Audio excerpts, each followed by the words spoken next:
ارمنستان در تهران هستند که خود این نشان دهنده اوج عالی روابط دو کشور هست. Այս պահին, երբ որ մենք այստեղ խոսում ենք, Հայաստանի Հանրապետության պաշտպանության նախարար Սուրեն Պապիկյանը պաշտոնական այցով գտնվում է Թեհրանում,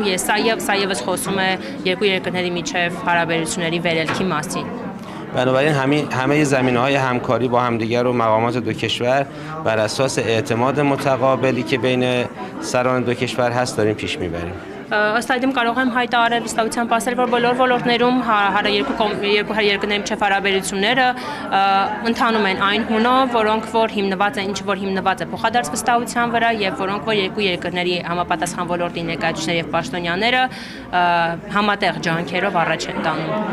Պարոն դեսպան Սուրեն Պապիկյանի այցը վաղուց պլանավորած էր արդյոք, թե վերջին ժամանակներում է որոշվել, ինչու եմ հարցնում, որովհետեւ շատերին հետաքրքիր է արդյոք այդ այցը, որը տեղի է ունենում Իրանի շուրջ այս լարվածության ֆոնին, այդ կոնտեքստում կարելի է դիտարկել։ جناب سفیر سوالشون مربوط به سفر آقای پاپیکیان به تهران عرض میکنن که آیا این سفر از قبل برنامه‌ریزی شده بوده یا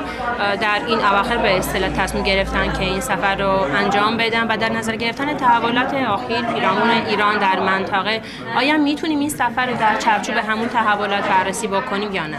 این سفر از قبل برنامه‌ریزی شده بود در چارچوب همکاری‌هایی که ما در حوزه‌های مختلف با هم داریم و یه سفری هست که ما بر اساس رفت و آمدهای متقابل رهبران دو کشور و سیاستمداران دو کشور ما برنامه‌ریزی می‌کنیم. Այս նախապես պլանավորված էր եւ սա եւս մեկ անգամ խոսում է երկու երկրների միջև տարբեր ոլորտներում ընթացող համագործակցության եւ կապերի մասին եւ այս այցի վերաբերյալ եւս երկու երկրների միջև պատվիրակությունների այցերի ձևաչափերով թե նախագահների այցի ֆորմատով թե այլ պատվիրակությունների ֆորմատով այս այցը նախապես պլանավորվել է։